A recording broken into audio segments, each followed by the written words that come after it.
আমার ভাইরা, আল্লাহ পাক বলছেন এই মুনাফিকদের মূল সমস্যা হলো মুনাফিকরা চায় না কোরআনটা দিয়া ক্ষমতায় যাক, রসুল্লাহ নেতা, রসুল্লাহ কোরআন দিয়ে বিচার করে রসুল্লাহ মন্ত্রী হোক। মুনাফিকরা চায় না। মুনাফিকরা টুপি মাথায় দিবে ঠিকই, নামাজ পড়বে ঠিকই, কিন্তু রসুল্লাহ প্রেসিডেন্ট হোক এইটা একবারের জন্য চাবে না। এই মুনাফিকদের মূল সমস্যা। রসুল্লাহ প্রেসিডেন্ট হয়েছেন, রসুল্লাহ ফজর নামাজ পড়ছেন, সালাম ফিরে দেখেন সবচেয়ে ছোট ফুপুর ছেলে জুবাইর রাদিয়াল্লাহু তাআলা আনহু তিনি রসুলের সামনে হাজির হয়ে গেলেন। নবীজি জুবাইরকে পেয়া মহা খুশি হয়ে গেলেন। ভাই এত সকালে আসছো কেন? জুবাইর বললে এত সকালে আসার কারণ হলো আমার প্রতিবেশীটা আপনার দারুণ ভক্ত, সে মুসলমান, নামাজ পড়ে, হজ করে, যাকাত দেয়, কিন্তু সমস্যা হয়ে গেছে দুজনের মধ্যে আমাদের একটা পানি সংক্রান্ত ব্যাপার নিয়ে। রসুলের কাছে সব নালিশ করলেন দুইজন। রসুল্লাহ শুনে মিলে জুবাইরের পক্ষে রায়টা দিলেন। জুবাইরের ফুফাতো ভাই তার পক্ষে রায়টা দিলেন। মসজিদ থেকে বের হয়ে গেলেন ওই মুসলমান এবং জুবাইর রাদিয়াল্লাহু আনহু। ওই মুসলমান বলছে, ভাই জুবাইর শোনো, এই বিচার আমি মানি না, কারণ তুমি বিশ্বনবীর ফুফাতো ভাই আর রসুল্লাহ স্বজন প্রীতি করছে, কর নাউজুবিল্লাহ। রসুল্লাহ রায়টা তোমার পক্ষে দিছে, আমি এই বিচারটুকুন মানি না। তাহলে কি করবা? বলো আমার একটা পছন্দ মতো বিচারক আছে, ইয়ং ম্যান, জাস্টিস, নাম হলো ওমর ফারুক রাদিয়াল্লাহু আনহু, আমার খুব পরিচিত মানুষ, চলো ওমরের কাছে যাই আর বলি দেখি ওমর এবার কি বিচার করে। জুবাইর বললো অসুবিধা নেই, চলো। চলে গেলে ওমর রাদিয়াল্লাহু আনহু দরবারে।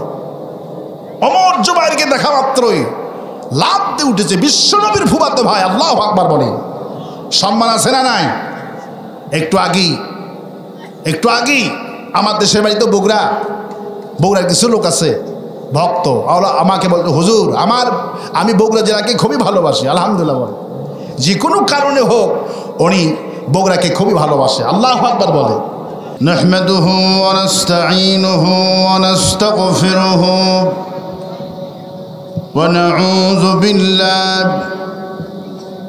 নাউযু বিল্লাহি মিন শুরুরি আনফুসিনা ومن سيئات أعمالنا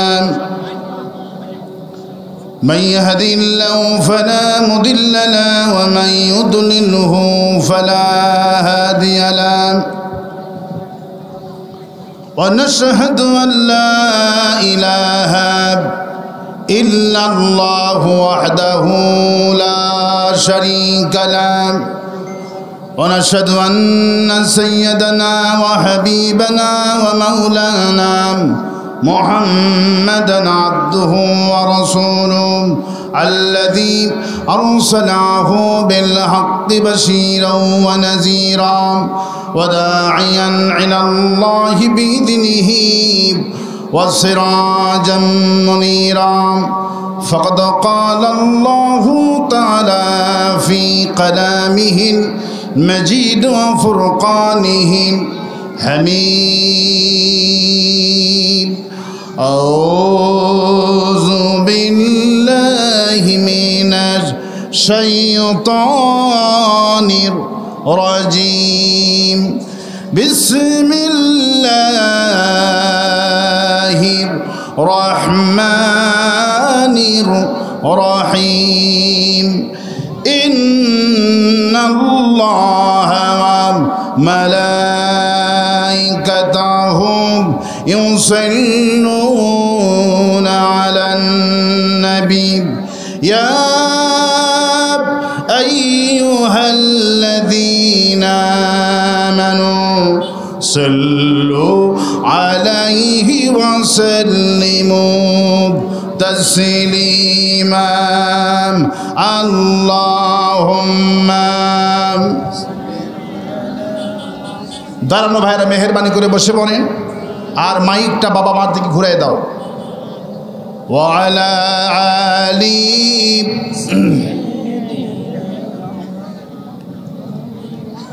প্রাণ খুলে হাবিবের শানে সবাই মহব্বত নিয়ে পড়েন আল্লাহুম্মা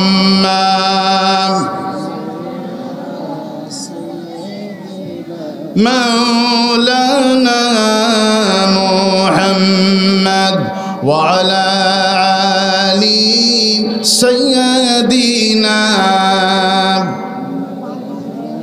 بلغ العلا بكماله كشف الدجى بجماله حسنت جميع خصاله صلوا عليه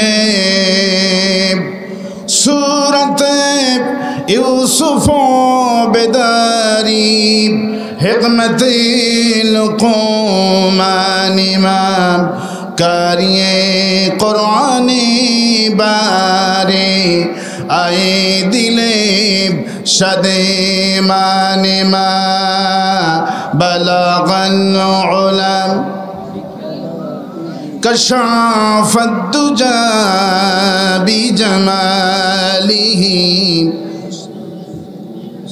خصاله صلوا علیہ اے تیری معراج تھی کہ تو لمحہ قلم تک پہنچا اور میری معراج ہے کہ میں تیرے قدم تک پہنچا بلغ العلا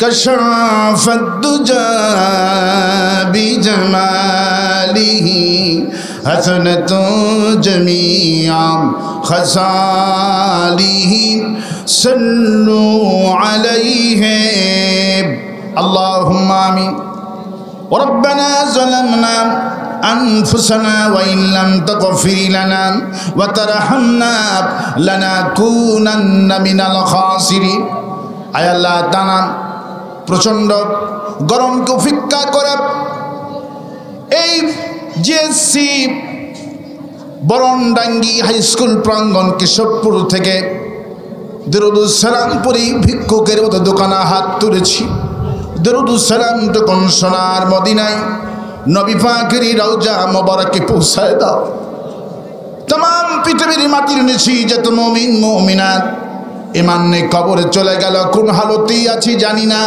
কবরগুলি জান্নাতের বাগান বানায়া দিও এমন সময় মজলুম কোরআন টানি তোমার কাছে হাত তুলেছি যখন কোরআনের জন্য কোরআনের তাফসীর কারক জেলখানায় ইন্তিকাল করছে হায় আল্লাহ তাআলা এমন সময় তোমার কাছে হাত তুলেছি যখন গাজাবাসী বাড়ি ঘর সব ভেঙে ফেললো কাফেরেরা খোলা আকাশের নিচে লাখো লাখো মানুষ রাত দিন অতিবাহিত করছে নাসরুম মিনাল্লাহ ওয়া ফাতহুন করিব আল্লাহ তোমার সাহায্য আর বিজয় ফিলিস্তিনি মুসলমানদের জন্য নাজিল করে দাও আমরা কি সুন্দর করে ঈদ উদযাপন করলাম নতুন জামা পরলাম কি সুন্দর করে সেমাই পোলা খেলাম ফিলিস্তিনের একজন পিতা রাস্তার দুগলা ঘাস নিয়ে জুস বানায় ঈদের দিনে বাচ্চার সামনে দিয়েছে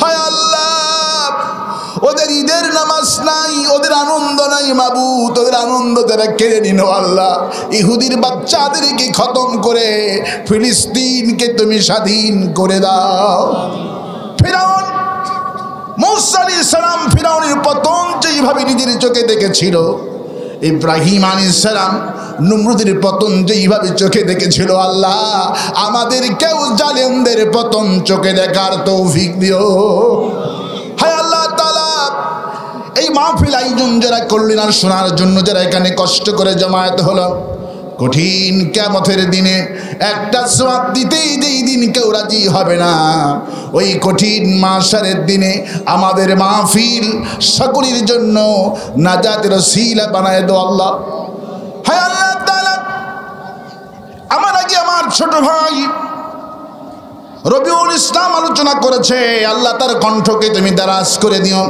আল্লাহ তাআলা যত আলোচক বাংলাদেশে প্রতিদিন আলোচনা করে সব মুফাসসিরদেরকে তুমি আসল মুফাসসিরকে অনুসরণ করার তৌফিক দিয়া দিও ইয়া রব করম তু আগার করে ও বাদ দে জুবা কো জু দিল পরওয়া সর করে ربنا تقبل منا إنك أنت السميع العليم وتب علينا إنك أنت التواب الرحيم سبحان ربك رب العزة عما يصفون وسلام على المرسلين والحمد لله رب العالمين একটু জিকির করেন লা ইলাহা তুমি খাও যাও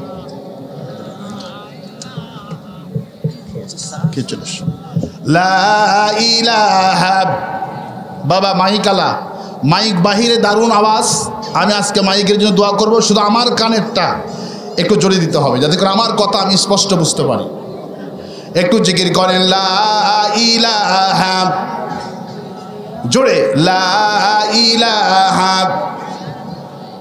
লা ইলাহা ইল্লাল্লাহ করে দিয়েছেন ময়দানকে কোরআনের ময়দান যে কত বড় বরকত আমি যেখানে ছিলাম সেখানে কোনো বাতাস নাই গাছের পাতা নড়ছে না আমাকে এই ভাই বলছে হুজুর ময়দানে প্রচণ্ড বাতাস চিন্তা করলাম এটি হলো কোরআনের ময়দান আল্লাহু আকবার আমি ছিলাম যেই বাড়িতে প্রচণ্ড গরম কোনো বাতাস নাই গাছের পাতা নড়ছে না কিন্তু এখানে বরকত দিয়ে আল্লাহ ভরে দিয়েছে এর চেয়ে শ্রেষ্ঠ মুজিজা আর কি দেখতে চান আল্লাহু আকবার বলেন এই মাঠের কোনায় বাতাস নাই কিন্তু বাস কোরআন আমি যেখানে বসে আছি আর যেখানে আপনারা আছেন এতটুকুই জান্নাতের বাগান হয়ে গেছে তাও সুবহানাল্লাহ বললেন না প্রাণ খুলে শুকর আদায় করছি পড়ছি আলহামদুলিল্লাহ সবাই পড়ছি রব্বানা লাকাল হামদ হামদান কাসীরান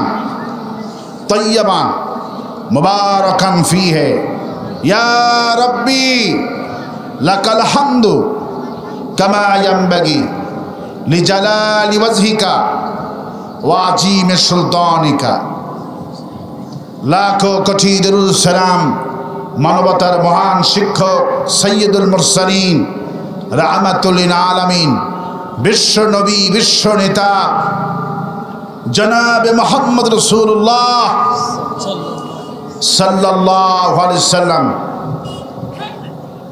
যশোরবাসী কৃষকপুরবাসী কোরআন কারীম শুনতে আসতে পেরে খুশি না বেজার খুশি না বেজার কারা কারা খুশি নয় হাত তুলে দেখান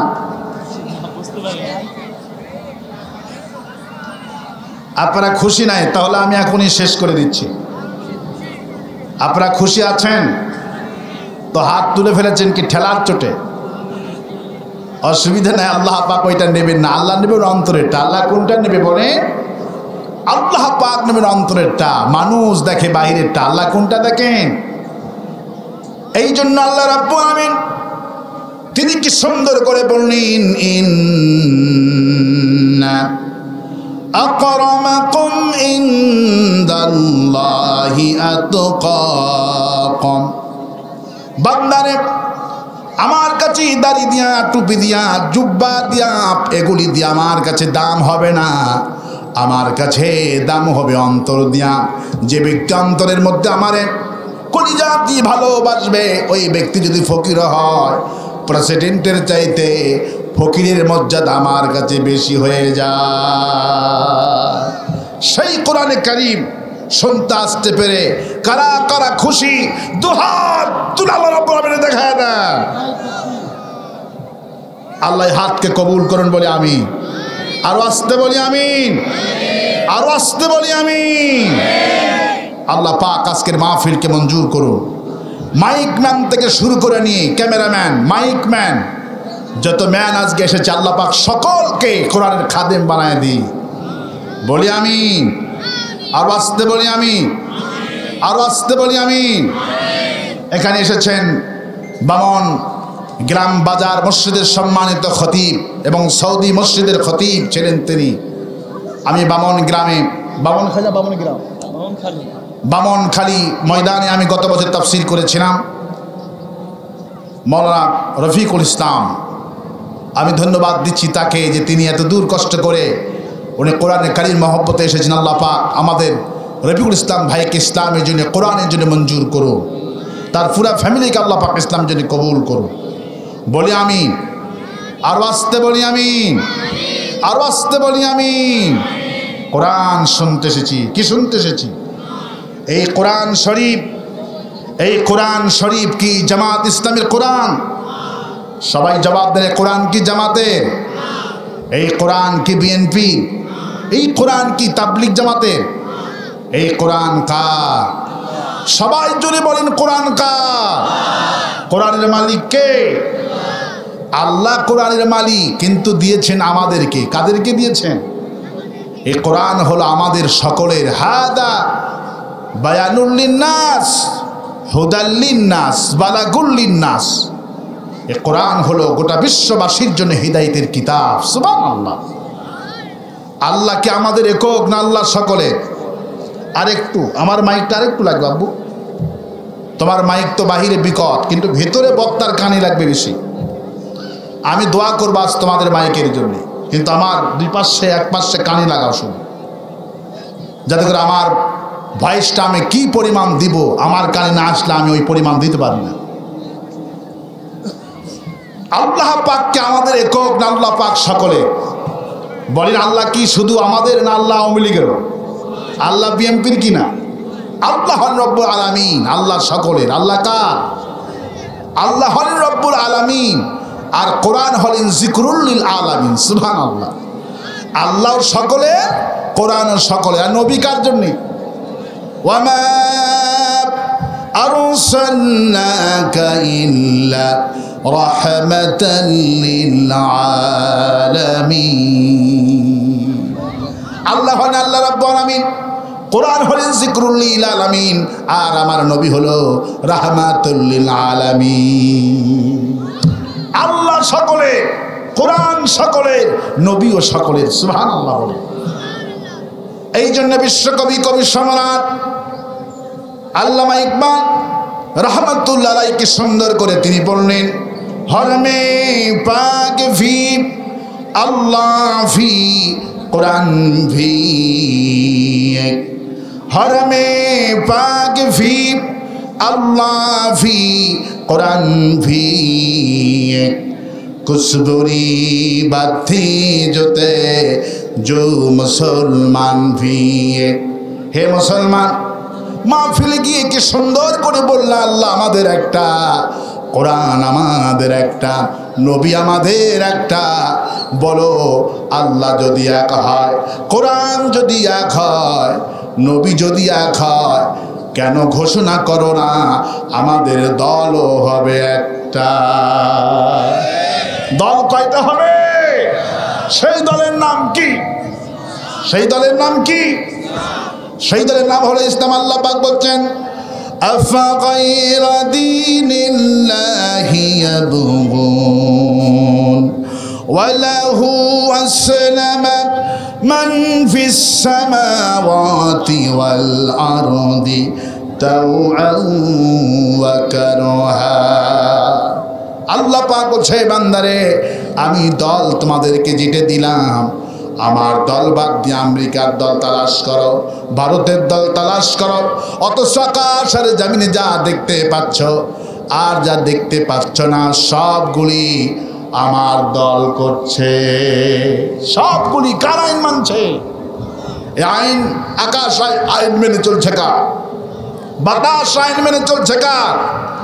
বাতাস যখন জোরে হয়, সাগরের ঢেউ যখন উঠে, সব তছনছ করে। মূর্খ মন্ত্রীরা বলে মোকাবেলা করবো। আস্তাগফিরুল্লাহ বলবেন না? তুমি সলিমত্তি ঝড়ের সাথে মোকাবেলা করবা? কি ইমান এদের? আমাদের সব মোকাবেলা করার জন্য সব প্রস্তুত। কিসের প্রস্তুত? আজ দুবাই এত বড় রেস্টুরেন্টটি দেশ আজকে পানির তলে কাঁদতেছে, ঠিক না বলে? দুবাই না, বন্যা কোথায় আছে? দুবাই আবুধাবিতে শেষ হয়ে যাচ্ছে। আর তুমি সলিমদ্দি মোকাবেলা করবা? ইমানকে সহি করো।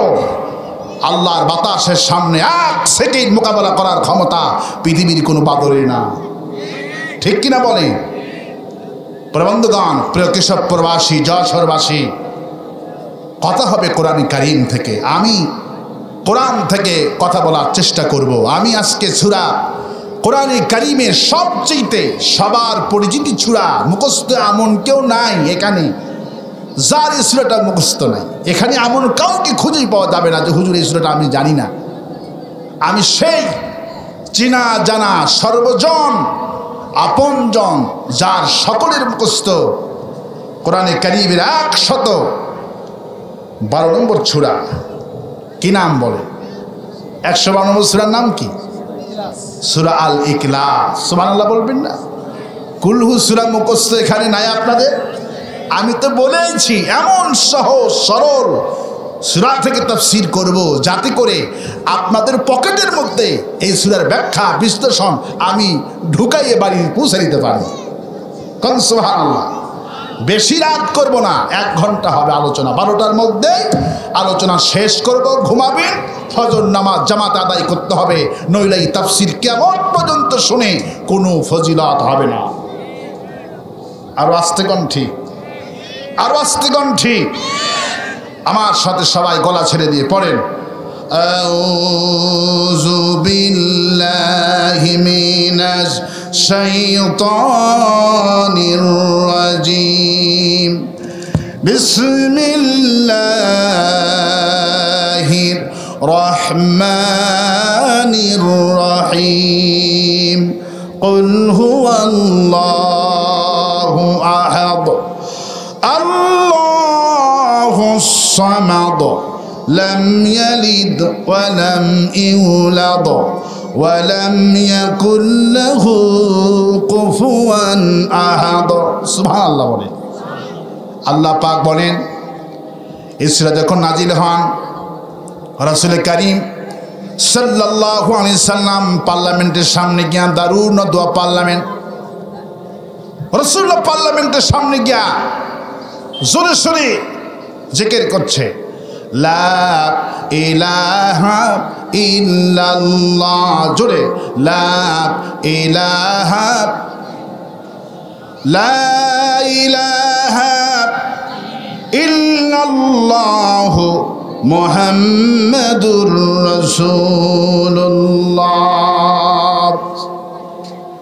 রাসূলুল্লাহ এই জিকির শুনে নেতারা সব বেরিয়ে পড়লেন, বললেন, ভাতিজা মুহাম্মদ সাল্লাল্লাহু আলাইহি সাল্লাম, তুমি কার জিকির করছো, কার দাওয়াত দিচ্ছ? নবীজি বলেন, আমি এমন ইলাহার দাওয়াত দিচ্ছি যিনি ছাড়া কোনো ইলাহা নাই। সুবহানাল্লাহ। সব নবীর দাওয়াত ছিল একটা, লা ইলাহা ইল্লাল্লাহ, জোরে, লা ইলাহা, লা ইলাহা ইল্লাল্লাহ মুসা কালিমুল্লাহ, লা ইলাহা ইল্লাল্লাহ ইব্রাহিম খলিলুল্লাহ, লা ইলাহা ইল্লাল্লাহ ঈসা রুহুল্লাহ, লা ইলাহা ইল্লাল্লাহ মুহাম্মাদুর রাসূলুল্লাহ। সব নবীর দাওয়াত ছিল একটি, আল্লাহ ছাড়া কোনো মাবুদ নাই। সুবহানাল্লাহ। রাসূলুল্লাহর দাওয়াত শুনে, জিকির শুনে সব নেতারা বের হলেন, মুহাম্মদ সাল্লাল্লাহু আলাইহি সাল্লাম, ভাতিজা কার দাওয়াত দিচ্ছ? আমি আল্লাহর দাওয়াত দিচ্ছি। তোমার আল্লাহর পরিচয় কি? আল্লাহু লা ইলাহা ইল্লা হুয়াল হাইয়ুল কাইয়্যুম। আল্লাহ হলেন তিনি, যিনি ছাড়া কোনো ইলাহা নাই, আইনদাতা নাই, বিধানদাতা নাই, শাসনকর্তা নাই, কেউ নাই, ইল্লাল্লাহ, আল্লাহ ছাড়া। সুবহানাল্লাহ। তিনি হাই, তিনি কাইয়্যুম, চিরঞ্জীব। তোমার আল্লাহ কোথায় আছে? আর রহমানু আলাল আরশি ইস্তাওয়া, আমার আল্লাহ আরশে সীমাসীন। সব নেতারা বললেন, মুহাম্মদ তোমার আল্লাহ আমাদেরকে বানিয়েছেন। হ্যাঁ, আল্লাহ আমাদেরকে বানিয়েছেন। তাহলে জবাব দাও, আল্লাহ যদি আমাদেরকে বানিয়ে থাকে তাহলে আল্লাহকে কে বানিয়েছেন? এই প্রশ্ন যখন করলেন কাফেরেরা, রাসূলুল্লাহ চুপ করে বসে আছেন। সঙ্গে সঙ্গে জিবরাইল আমিন এই 4টি আয়াতি কারিমা নাজিল করছেন, হুজুর কোনো টেনশন করবেন না, আপনার প্রয়োজন যেখানে আমি জিবরাইল ওহী নিয়া সেখানে। রাসূলুল্লাহ যেখানে সমস্যায় পড়েছেন, উহুদের ময়দানে বদরের প্রান্তরে, রাসূলুল্লাহ পাহাড়ের ওপরে, রাসূলুল্লাহ পানির সাগরের ভিতরে, রাসূলুল্লাহ যেখানে সমস্যা হয়েছে জিবরাইল আমিন সেখানে ওহী নিয়ে হাজির হয়ে গেছে। হুজুর কোনো টেনশন করবেন না, আল্লাহ পাক সূরা ইখলাস নামক একটি সূরা নাজিল করে দিয়েছেন, এদেরকে শুনিয়ে দেন। কুল হুয়াল্লাহু আহাদ আল্লাহুস সামাদ লাম ইয়ালিদ ওয়া লাম ইউলাদ ওয়া লাম ইয়াকুল লাহু কুফুয়ান আহাদ। সুবহানাল্লাহ বলে। আল্লাহ এক, তিনি একক, তিনি অদ্বিতীয়, তার কোনো শরীক নাই। তিনি মুখাপেক্ষীহীন, তামাম পৃথিবী তার মুখাপেক্ষী। তিনি কাউকে জন্ম দেয়নি, তাকেও কেউ জন্ম দেয়নি। আকাশ আর জমিনে আল্লাহর সমকক্ষ কেউ নাই। সুবহানাল্লাহ। এই হলো শাব্দিক অর্থ। রাসূল কারীম সাল্লাল্লাহু আলাইহি সাল্লাম এই সূরার তাফসীর করতে গিয়ে একদিন বললেন, আল্লাহ পাক এই সূরাকে এত ভালোবাসে, কোন মানুষ যদি রাতের বেলায় শুয়ে শুয়ে 3 বার যদি এই সূরা তেলাওয়াত করে ঘুমায়, 30 পারা কোরআন শরীফ পড়লে যেই সওয়াব, আল্লাহ পাক সেই সওয়াব আমুলনামায় দিয়া দিবে। 30 পারা কোরআন বছরে খতম করছেন কেউ? জীবনেও খতম করতে পারেননি কেউ। রমজান চলে গেল, কোরআন কেউ খতম করতে পারেননি। কিন্তু কত সহজ আল্লাহ পাক আমল আমাদেরকে দিলেন, কত সওয়াব আমাদেরকে দান করলেন। কোন মানুষ যদি রাতের বেলায় শুয়ে শুয়ে 3 বার তেলাওয়াত করে, আল্লাহ পাক সিদ্ধান্ত নিবে ওই বান্দার আমুলনামায় 30 পারা কোরআন শরীফের খতমের সওয়াব আমুলনামায় দিয়া ঘুম পাড়ায়া দিবে। সুবহানাল্লাহ তো বললেনই, কিন্তু এর মধ্যে বিশাল রহস্য আছে। এই রহস্যগুলি বোঝার চেষ্টা করতে হবে। রাসূলুল্লাহ যখন এই কথাগুলি বললেন, রাসূলুল্লাহ বললেন, নাম ধরে ধরে বললেন, এই সওয়াব সূরা ইখলাস তেলাওয়াত করলে সওয়াব পাবে, অমুক সাহাবী সওয়াব পাবে, অমুক সাহাবী সওয়াবগুলি পাবে, অমুক সাহাবী এই সওয়াবগুলি পাবে। কিন্তু অমুক সাহাবী এই তেলাওয়াত করে কোনো ফজিলত হবে না, জান্নাতি হবে না। তেলাওয়াত করি সওয়াব পাবে ঠিকই, গোটা কোরআন শরীফের সওয়াব আমুলনামার দোয়া হবে ঠিকই, কিন্তু এরা জান্নাতি হবে না। চিন্তা করেন, মাথা খাটান, বুদ্ধি খাটান, সওয়াব দিয়ে জান্নাত কামাই হবে না। গোটা কোরআন শরীফের সওয়াব রাসূলুল্লাহ বললেন, এরাও কোরআন শরীফ তেলাওয়াত করবে 3 বার, এদের আমুলনামায় গোটা কোরআন শরীফ খতমের সওয়াব আমুলনামায় দোয়া হবে ঠিকই, কিন্তু এরা জান্নাতি হবে না। তাহলে বুঝেন এই কথার মধ্যে কত কারণ লুকায়িত আছে। সেই কারণ আমরা আবিষ্কার করার চেষ্টা করব। সওয়াব দিয়ে জান্নাত হবে না, রাসূলের হাদিস সত্য। 3 বার যদি কোনো মানুষ কোরআন শরীফ তেলাওয়াত করে, আল্লাহ পাক আমুলনামায় 30 পারা কোরআন শরীফ খতম করলে যেই সওয়াব, আল্লাহ সেই সওয়াব আমুলনামায় দিয়ে দিবে, কিন্তু লোকটা জান্নাতি হবে না। কারণ কি? রাসূলুল্লাহকে জিজ্ঞেস করে, রাসূলুল্লাহ আপনি তো বললেন পুরা কোরআন শরীফ খতম করার সওয়াব দেওয়া হবে। নবীজি বললেন, হ্যাঁ, তোমাকে আল্লাহ সওয়াব দিবে ঠিকই, তেলাওয়াত করলে ঠিকই তুমি সওয়াব পাবা। কোরআন 3 বার পড়লে কোরআন শরীফ খতমের সওয়াব দেওয়া হবে, কিন্তু এই সওয়াব দিয়া জান্নাতি হতে পারবে না। কারণ তোমার কোরআন তেলাওয়াত এক জিনিস, আর আমার সামনে যে সাহাবীরা কোরআন তেলাওয়াত করছে, খাব্বাব তেলাওয়াত করছে, খুবাইব তেলাওয়াত করছে, বিলাল তেলাওয়াত করছে, এদের তেলাওয়াত এক জিনিস আর তোমার তেলাওয়াত এক জিনিস। তুমি কোরআন তেলাওয়াত করো, কিন্তু কোরআনের শাসন চাও না। আপনারা কথা বুঝতেছেন? কোরআন তেলাওয়াত তুমি করেছো, আল্লাহ সওয়াব দিয়েছে। কোরআন তেলাওয়াত করেছো, অক্ষরে অক্ষরে 10টি নেকি তুমি পেয়েছো। 3 বার তেলাওয়াত করেছো, গোটা কোরআন শরীফের খতম করলে যেই সওয়াব আল্লাহ সেই সওয়াব আমুলনামায় দিছে, কিন্তু এতগুলি সওয়াব দিয়া তুমি জান্নাতি হতে পারবা না। কারণ তুমি কোরআন তেলাওয়াত করো, কোরআনের শাসন তুমি চাও না। কোরআন শুধু তেলাওয়াত করে জান্নাত হবে না, কোরআনের শাসন যেতে হবে। রাসূল করিম সাল্লাল্লাহু আলাইহি সাল্লাম বললেন, আমার সামনে যে সাহাবীরা কোরআন শরীফ তেলাওয়াত করে রাতের বেলায়, এরা কোরআন তেলাওয়াত করে যেমন আর কোরআনের শাসন চাই তেমন, রাসূলুল্লাহ বললেন এরা খাঁটি মুমিন। কি মুমিন? এরা খাঁটি মুমিন। কথাগুলি খাতা কলম থাকলে এগুলি নোট করেন, রাসূলের হাদিস, এগুলি জীবনে হয়তো বা শোনেননি। আমি নতুনভাবে আপনাদেরকে, কারণ ওয়াজ তো শোনা দেশের মানুষের শেষ ইউটিউব আর ফেসবুকে, এই জন্য আমি নতুনভাবে আপনাদেরকে সূরা ইখলাসের তাফসীর ঘেটে ঘেটে বিভিন্ন তাফসীর থেকে বোঝানোর চেষ্টা করছি। আমার বন্ধুগণ, রাসূলুল্লাহ বললেন আমার সামনে যেই সাহাবীরা কোরআন তেলাওয়াত করলো, এরা কোরআন তেলাওয়াত করে যেমন কোরআনের শাসন চায় তেমন, এরা হলো খাঁটি মুমিন, কোনো ভেজাল নাই।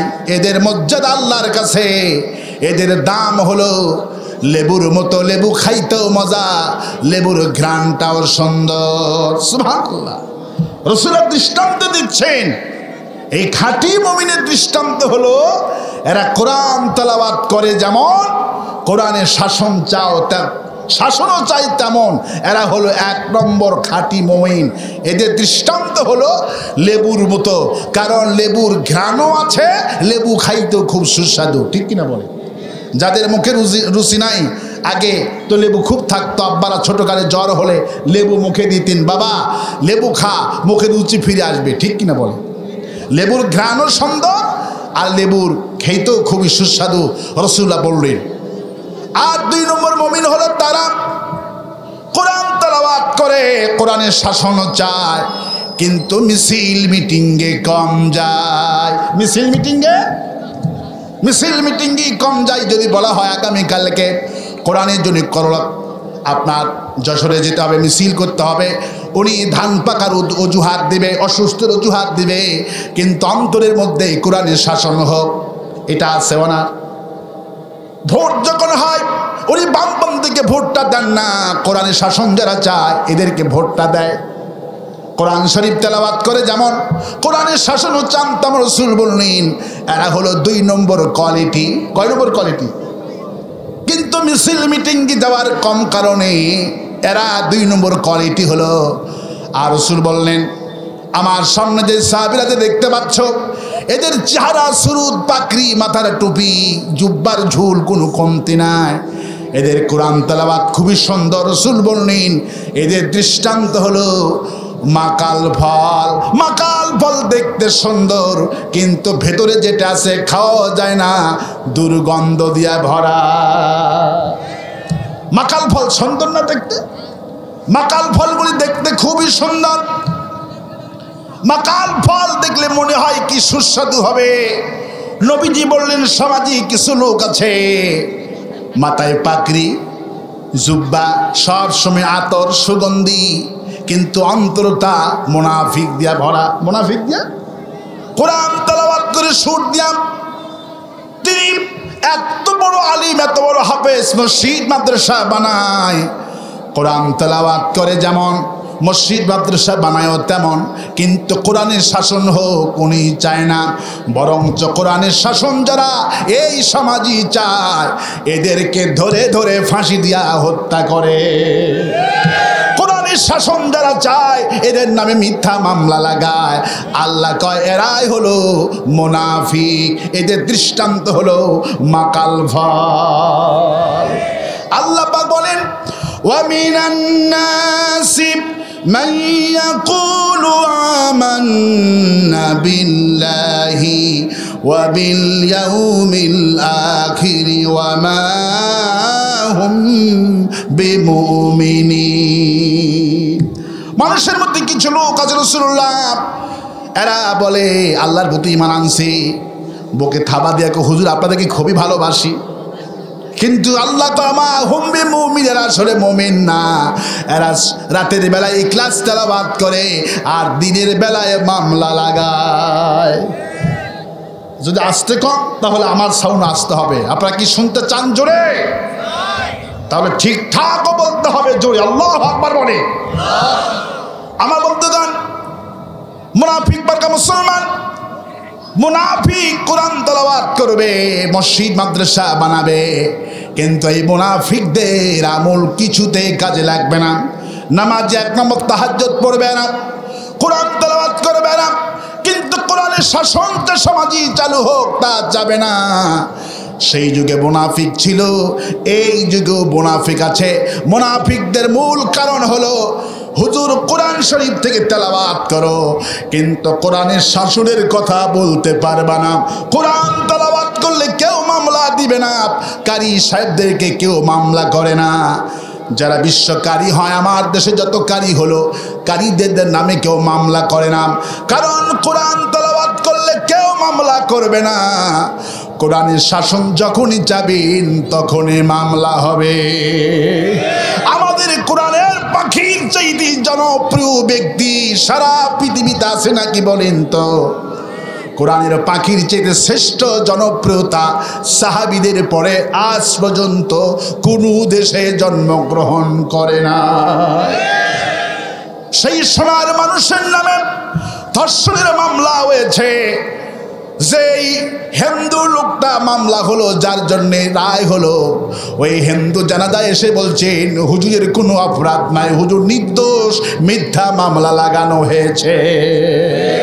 আল্লাহ পাক বলে ওয়ামা নাকামু মিনহুম ইল্লা আইয়ুমিনু বিল্লাহিল আযীযিল হামিদ।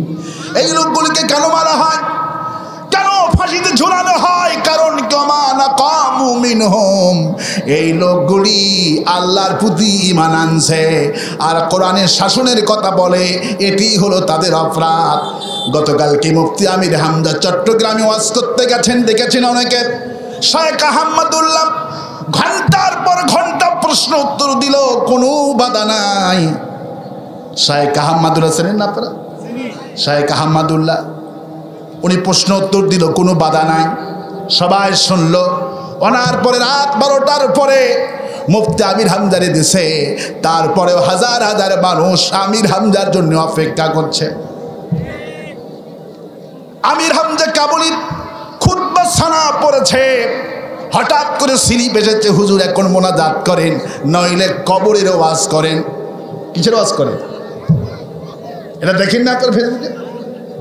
আমার বন্ধুগণ, মূল কারণ হলো প্রশ্ন উত্তর দেন, কবরের আলোচনা করেন, বাথরুম নিয়ে আলোচনা করেন। শেখ আহমদুল্লাহ ওয়াজ হলো বাথরুম নিয়ে মসলা মসাইল, যেগুলি বললে কেউ কোনোদিন বাধা দেবে না।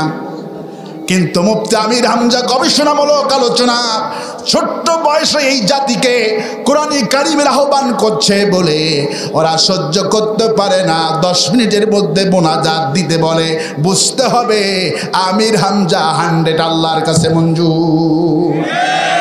আর আস্তে করে আল্লাহু আকবার। আমার ভাইরা, আজ আমার দেশের হিন্দুরা মাহফিল আসে কোরআন শোনার জন্য, হিন্দু বাধা দেয় না। হিন্দুরা সেদিন গতকালকে পিরোজপুরে ছিলাম, সাইদি সাহেবের গ্রামের বাড়িতে মাহফিলে। 18 তারিখে আমি মাসুদ সাইদ আমাকে দাওয়াত করলেন। সাইদির যেখানে জন্ম সেখানে মাহফিল করলাম, হাই স্কুল ময়দানে 3 দিন ব্যাপী। হিন্দু আমার সামনে বসা, হিন্দুরা কোরআন শুনলো, কোনো বাধা দেয় না। হিন্দুরা মাহফিল আসলেন, টাকা দান করলেন, হিন্দু মাহফিলে বাধা দেয় না। খ্রিস্টানগুলি মাহফিলে বাধা দেয় না, মাহফিলে বাধা দেয় মাথায় টুপি পরে মুনাফিক মুসলমান।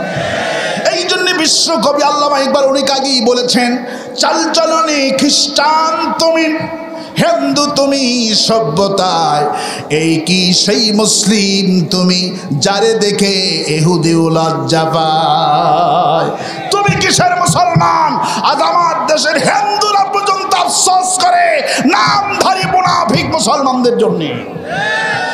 হিন্দুরা মাহফিল বাধা দিলে হিন্দুরা কান্দে, হুজুর আমরা আপনাদের ওয়াজ শুনি, আমাদের তো কোনো ক্ষমতা নাই, আপনাদের চেয়ারম্যান এসপি মুসলমান, ডিসি মুসলমান, মন্ত্রী মুসলমান, সবগুলি মুসলমান। আর সেই দেশে তাফসীর মাহফিলে হয় বাধা, এরা হিন্দু খ্রিস্টানের চাইতে খারাপ। আর আসতে কোন ঠিক?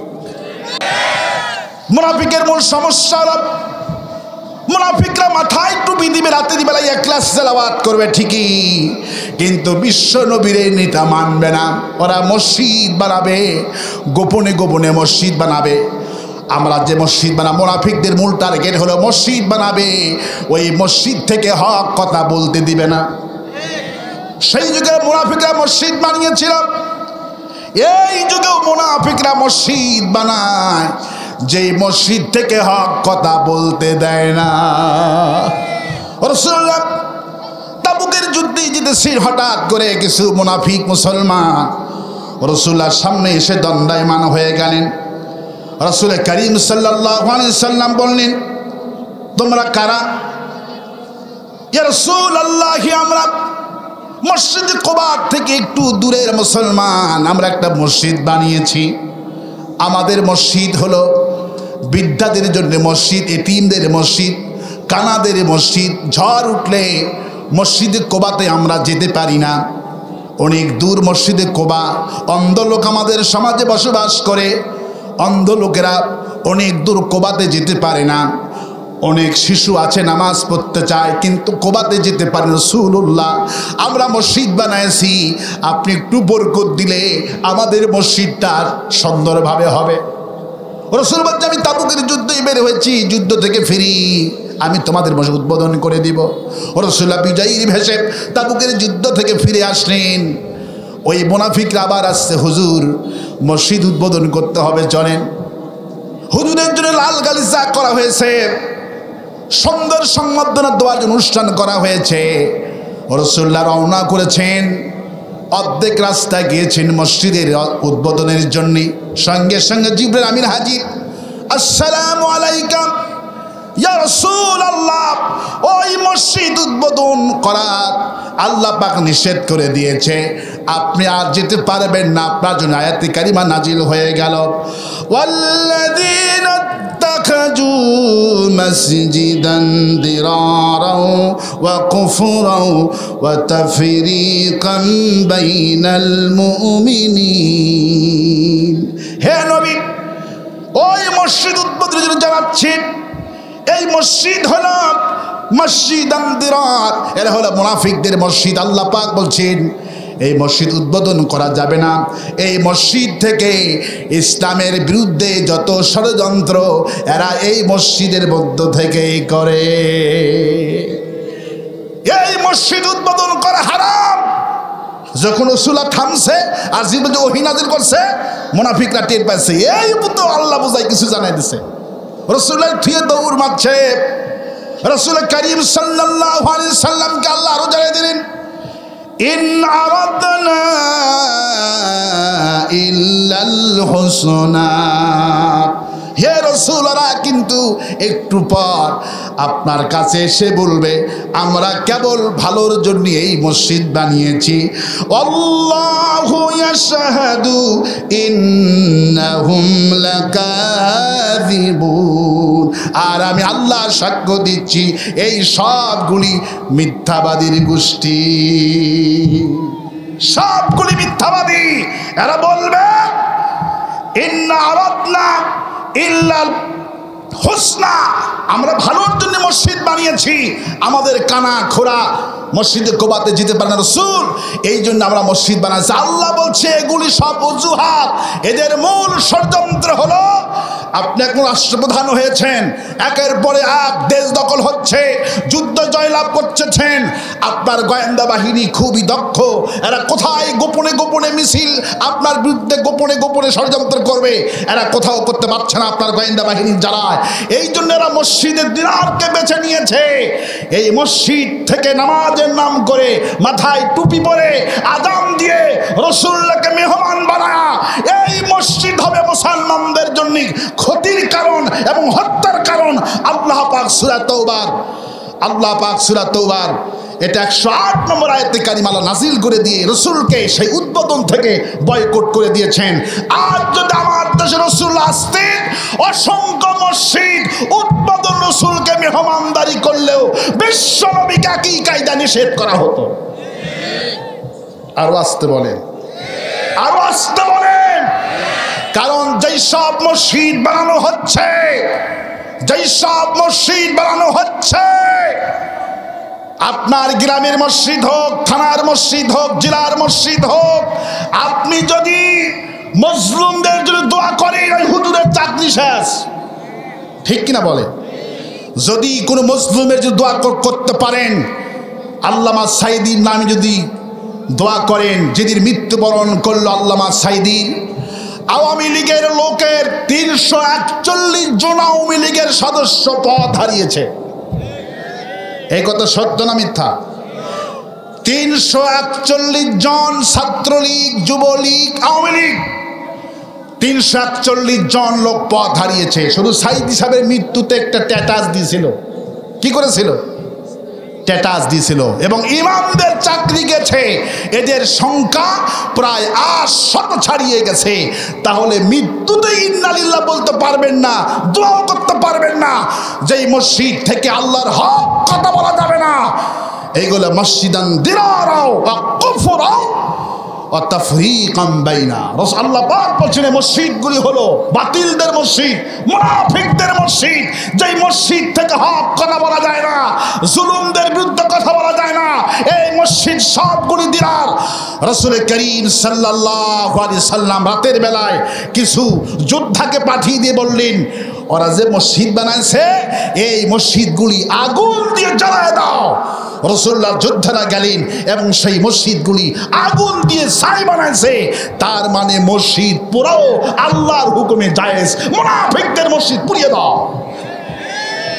কারণ ওই মসজিদ থেকে আল্লাহর কথা বলতে পারবেন না, দেশের কথা বলতে পারবেন না, বিদ্যুৎ যায় কেন এতবার বলতে পারবেন না। আর আসতে কম, মন্ত্রী পাড়ায় বিদ্যুৎ যায় না, বিদ্যুৎ যত যায় সব সলিমুদ্দি কসেমুদ্দি। ঠিক কিনা বলে? আপনার যে আসতে বলতেছেন, মনে হয় 3 দিনে না খাওয়া। রাতেও যাচ্ছেন নাকি আপনারা? আমার বন্ধুগণ, প্রিয় কৃষক প্রবাসী, যশোরবাসী, আমি আমার মন গড়া থেকে কথা বলছি না। আওয়ামী লীগ আমার বন্ধু, বিএনপি আমার বন্ধু, জামাত ইসলামী আমার ভাই, একই বাপ, একই ভাই, একই বাপ, একই ছেলে, একই ফ্যামিলিতে 3টি 4টি দল করে। আওয়ামী লীগের লোক জামাত ইসলামী করে বলে পুলিশ ধরে নিয়ে গেছে, থানায় চলে যায় আওয়ামী লীগের লোকজন। এই আওয়ামী লীগের লোকজন জামাত ইসলামী যদি থানায় টেলিফোন করে, আমার ভাই থানায় গেছে, তারে মারলে সহ্য করতে পারবো না, থানার থেকে ছুটে নিয়ে আসার জন্য জামাত ইসলামীকে আওয়ামী লীগের লোক হাজার হাজার জায়গায় আওয়ামী লীগ বানায়, জামাতকে আওয়ামী লীগ বানায়, পুলিশকে বুঝায় এটা আমার ভাই, এ আসলে আমার দল করে। লোকেরাও দেখলো নেতাজি যেহেতু আওয়ামী লীগ করে, এ তো জামাত হতেই পারে না, আসলে সে জামাতের কর্মী। পুলিশে ধরে নিয়ে গেছে। থানার মাঠ থেকে বাঁচার জন্য বাপ কান্দে, মা কান্দে, ভাই কান্দে, ছেলে কান্দে, স্ত্রী কান্দে। এই কান্না সহ্য করতে পারলো না। আমি আওয়ামী লীগ করতে পারি, আমার ভাই জামাত করতে পারে, তারে মারবে, বরদাস্ত করতে পারলো না বলে থানায় গিয়ে এই জামাত ইসলামীর ভাইটাকে নিজের দলের কর্মী পরিচয় দিয়ে ছেড়ে নিয়ে আসে। কারণ দুনিয়ার সামান্য আযাব থেকে বাঁচার জন্য আওয়ামী লীগ এই ভাইটাকে, জামাত ভাইটাকে আওয়ামী লীগ বানায়। ঠিক কিনা বলে? হাজার হাজার প্রমাণ আছে। আমিও ঠিক তেমনি আমার দেশের যতগুলি মানুষ কোরআন না বুঝে, কোরআন বিরোধী করে, আমি তো কাউকে গালিগালাজ করতে পারবো না, কাউকে তো ইনকার করি কথা বলতে পারবো না। বুঝানোর জন্য এসেছি, হাতে পায়ে ধরে বলি আমার ভাইয়েরা, জাহান্নামের আগুন থেকে বাঁচানোর জন্য আজকে এই মাহফিলে আয়োজন করা হয়েছে। আল্লাহর কাছে বলি, হায় আল্লাহ, আমার দেশের সব মানুষদেরকে তুমি কোরআনের কর্মী বানায় মরণ দিও, কারণ আযাব বেকার, ক্ষমতা সেদিন আমাদের হবে না। আমার ভাইয়েরা, আমার বন্ধুগণ, এই দুনিয়ার খানিকই রাজনীতি, মরার পরে কোনো রাজনীতি হবে না। দুনিয়ায় বেঁচে থাকলে রাজনীতি, মরার পরে কোনো রাজনীতি হবে না। যতদিন বেঁচে আছেন রাজনীতি, মরার পরে কোনো রাজনীতি নাই। এক জানাজায় গেলাম, আওয়ামী লীগের লোক মারা গেলেন, নেতা মারা গেলেন, কে ইমামতি করবে? আওয়ামী লীগের সব নেতারা ইউনিয়নের জামাতের আমির হাত ধরে বলছেন, যেহেতু আপনি আত্মীয়, আপনি ইমামতিটা করেন। জামাতের আমির আওয়ামী লীগের নেতার ইমামতিটা করলেন হাই স্কুল মাঠে। ইমামতি করার পর কবরবাসী লাশ নিয়ে গেল। কবরে কে নামবে? আওয়ামী লীগের লোকেরা বলছেন, ভাই আপনি কবরে নামেন। জামাত নেতা কবরে নামলেন, মাটি দিলেন। দোয়া কে করবে? আবার সকলেই দেখি ওই আমিরকেই বলছেন দোয়া আপনি করেন। জামাতের আমির নিজের চোখে দেখলাম জামাতের ইউনিয়ন আমিন, ইউনিয়ন আওয়ামী লীগের নেতার জন্য কবর পারে আল্লাহর কাছে হাত তুলে দোয়া করছে, হায় আল্লাহ আমার এই ভাইটা দুনিয়ার সফরটা শেষ করে তোমার কাছে গেছে, মাবুদ তোমার কাছে দোয়া করি আমার এই ভাইয়ের কবরটা জান্নাতের বাগান বানায় দিও, আর তাদের 3 সন্তানগুলিকে তুমি পাহারা দিও, তুমি সাহায্যকারী হয়ে যাও। আওয়ামী লীগ কাঁদতেছে, জামাত কাঁদতেছে, বিএনপি কাঁদছে, দোয়া করছে জামাত ইসলামী। আওয়ামী লীগ নেতার জন্য দোয়া ধরছে। কবরের চতুর্পাশে আওয়ামী লীগ কান্দে, জামাত কান্দে, বিএনপি কান্দে, কোনো দল হইল না। আর এক জানাজায় গেলাম কিছুদিন পর, আমার দৃষ্টান্ত তো দোয়ার জন্যই মনে হয় আল্লাহ এগুলি আমারই দেখালেন। দেখলাম জামাতের আমির মারা গেলেন, ইউনিয়ন আমির মারা গেলেন। সেখানে যে দেখি সব আওয়ামী লীগ নেতা, বিএনপি নেতারা হাজির হয়ে গেছে। তার একমাত্র ছেলে মাওলানা ফারুকি, আমার কিছু বড় ছিলেন, তিনি অল্প বয়সে ক্যান্সার হয়ে মারা গেলেন।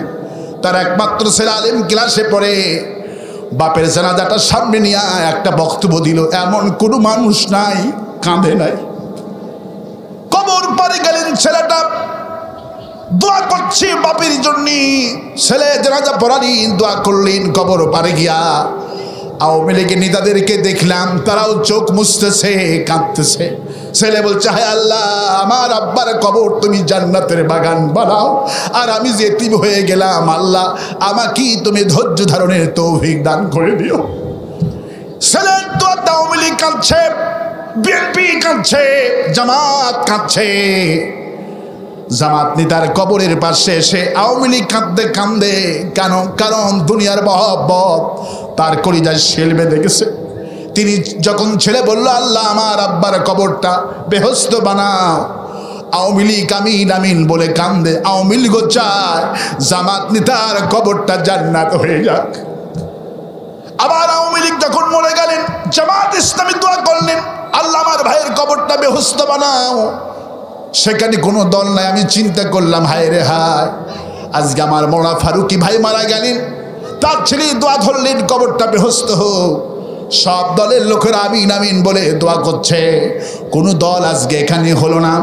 আমি আওয়ামী লীগ লোকদেরকে বললাম, একজনের সময় আমি পরে বললাম, আপনারা জামাত ইসলামীর কবরের পাশে গিয়া যেইভাবে আমিন আমিন বললেন, কানলেন, দোয়া করলেন, কবরটা জান্নাত হোক চাইলেন, যদি জীবন্ত অবস্থায় এই ভাইয়ের বিরুদ্ধে মামলা না দিয়া সুখ শান্তি কামনা করতেন, গোটা দেশটা জান্নাত হয়ে যেত। মরার পরেই যেইভাবে করে আমরা একে অপরের জন্য কান্দি, তার বিদায় অনুষ্ঠানে, মিলাদ অনুষ্ঠানে যায়, দোয়া অনুষ্ঠানে গিয়ে কান্দি, সব সময় দোয়া করি। মরার পরে যে সহানুভূতিটা দেখা, বেশ থাকতে যদি আমরা একে অপরের জন্য এই ভালোবাসাটা দেখাতে পারতাম, গোটা বাংলাদেশটা জান্নাতের হাওয়া বইত। মলে মারা গেলেই সবাই এক হয়ে যায়, বাস থাকতেই মামলা লাগায়, হামলা লাগায়। আসুন, ক্ষণিকের এই পৃথিবী কত নেতার বিদায় হয়ে গেল, আর কত নেতা বিদায় হয়ে যাবে, তার কোনো হিসাব কিতাব নাই। সেই অনন্তকাল কবরের কথা চিন্তা করে আমরা সেই রবের দিকে প্রত্যাবর্তন হব, মুনাফিক হব না। মুনাফিক হওয়া কিন্তু খুবই বড় আযাবের কথা। মুনাফিক সাহাবীরা মুনাফিক থেকে খুবই ভয় করতেন। রাসূল করিম সাল্লাল্লাহু আলাইহি ওয়াসাল্লাম বললেন, সবচাইতে জাহান্নামে আযাব হবে মুনাফিকদের। এই মুনাফিক কাফের থেকে হয় না, ইহুদি থেকে হয় না, খ্রিস্টান থেকে হয় না, এই মুনাফিক হয় মুসলমান থেকে। সুতরাং মুসলমানদের মুনাফিকের কোয়ালিটি হলো সূরা ইখলাস তেলাওয়াত করবে রাতের বেলায় 3 বার, ঠিকই আছে, নামাজ পড়বে ঠিকই আছে, হজ করবে ঠিকই আছে, কিন্তু তারা কোরআনের শাসনটা যাবে না। কোরআনের কোরআনের শাসন চাবে না, আর রাসূল করিম সাল্লাল্লাহু আলাইহি সাল্লামকে নেতা মানবে না, সেই যুগের মুনাফিক। সূরা নিসার 65 নম্বর আয়াতে কারিমা যেই মুনাফিকের জন্য নাজিল হয়ে গেলেন ওমর ফারুকের জন্য, হত্যা করার জন্য। আজকে কোরআন শরীফ আমাদের সামনে এগুলো কি বলছে? মুনাফিককে হত্যা করলে কোনো অপরাধ নাই। আল্লাহু আকবার বলে। আমার বন্ধুগণ, আমি আলোচনা ধারাবাহিকভাবে করব। এই মাহফিল প্রতি বছর হোক, আপনারা কি চান? চান তো?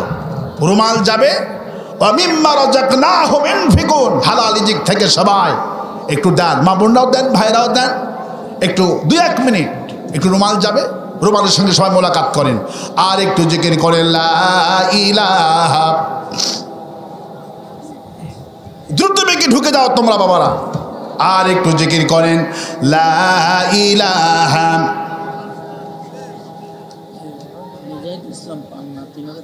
এগুলো শেষে বলতে হয় মাহফিল, এগুলো কালেকশন তো গেলে ধ্বংস হয়ে যাবে মাহফিল।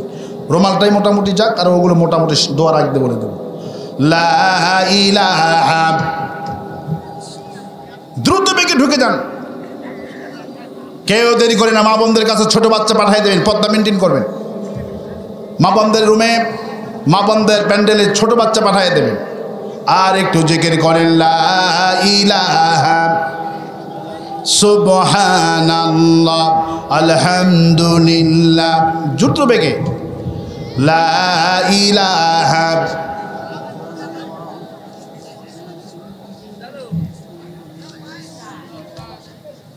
লা ইলাহা ইল্লাল্লাহু মুহাম্মাদুর রাসূলুল্লাহ।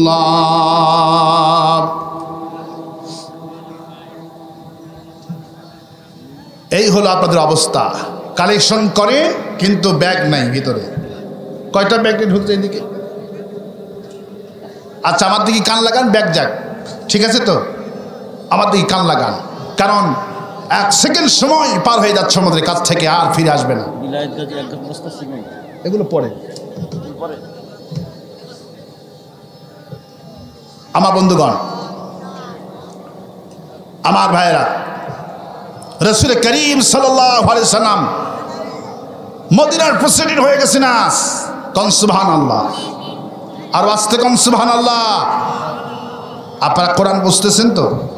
কোরআন বুঝছেন? আজ কোরআনের তাফসীর হচ্ছে দেশে। আমাদের কোরআনের পাখি 50টি বছর ধরে চিল্লালেন, এই জাতি কিছুতেই কোরআন বুঝলো না। যেই জাতি কোরআন বোঝে না, সেই জাতির কপালে মার ছাড়া কিছু জোটে না। ঠিক কিনা বল? কোরআনের তাফসীর হচ্ছে, আমরা তাফসীর করছি, কিন্তু কিছুই বুঝতেছি না। আমি দৃষ্টান্ত দিই, আমরা বুঝি না। কোরআন তাফসীর হচ্ছে, আমরা বুঝি না। কিরকম বুঝি না?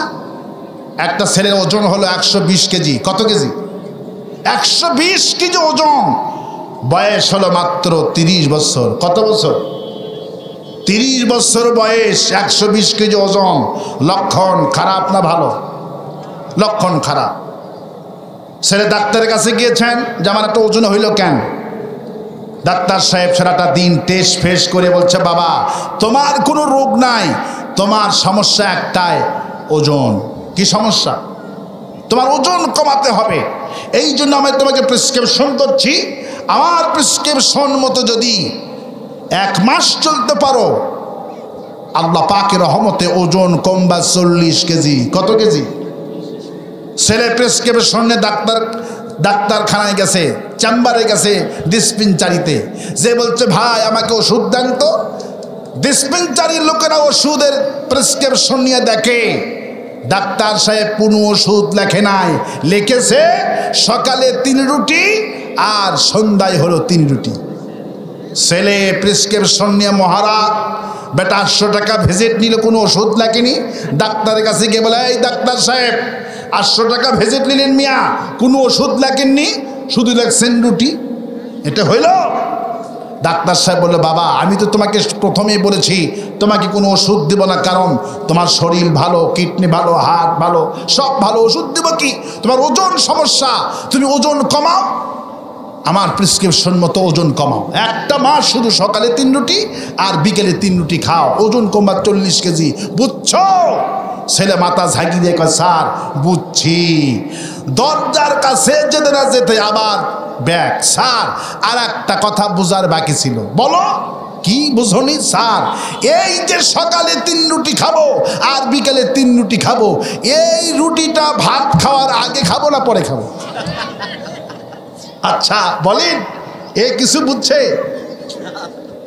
এ যেমন ঠিক কিছু বোঝে নাই, এ যেমন ঠিক কিছু বোঝে নাই। আমার দেশের অবস্থাটা ঠিক এমনই হয়ে গেছে। আমার দেশের লোকেরা কোরআন শোনে, সব দলের লোকেরা কোরআন শোনে, কিন্তু কোরআনটা বোঝে না। কোরআন যদি আমার দেশের মন্ত্রীরা বুঝতো, এমপিরা বুঝতো, ডিসিরা বুঝতো, টিএনও বুঝতো, এসপি বুঝতো, সব যদি প্রশাসনিক লোকেরা কোরআন তেলাওয়াত করে যেভাবে কোরআনটা যদি বুঝতো, কোরআনের পাখিটা 13 বছর কেন 13 সেকেন্ড জেলখানায় থাকতো না। আমার ভাইয়েরা, আল্লাহ পাক বলছেন এই মুনাফিকদের মূল সমস্যা হলো মুনাফিকরা চায় না কোরআনটা দিয়া ক্ষমতায় যাক, রসুল্লাহ নেতা রসুল্লাহ কোরআন দিয়ে বিচার করে রসুল্লাহ মন্ত্রী হোক। মুনাফিকরা চায় না। মুনাফিকরা টুপি মাথায় দিবে ঠিকই, নামাজ পড়বে ঠিকই, কিন্তু রসুল্লাহ প্রেসিডেন্ট হোক এইটা একবারের জন্য চাবে না। এই মুনাফিকদের মূল সমস্যা। রসুল্লাহ প্রেসিডেন্ট হয়েছেন, রসুল্লাহ ফজর নামাজ পড়ছেন, সালাম ফিরে দেখেন সবচেয়ে ছোট ফুপুর ছেলে জুবাইর রাদিয়াল্লাহু তাআলা আনহু তিনি রসুলের সামনে হাজির হয়ে গেলেন। নবীজি জুবাইরকে পেয়া মহা খুশি হয়ে গেলেন। ভাই এত সকালে আসছো কেন? জুবাইর বললে এত সকালে আসার কারণ হলো আমার প্রতিবেশীটা আপনার দারুণ ভক্ত, সে মুসলমান, নামাজ পড়ে, হজ করে, যাকাত দেয়, কিন্তু সমস্যা হয়ে গেছে দুজনের মধ্যে আমাদের একটা পানি সংক্রান্ত ব্যাপার নিয়ে। রসুলের কাছে সব নালিশ করলেন 2 জন।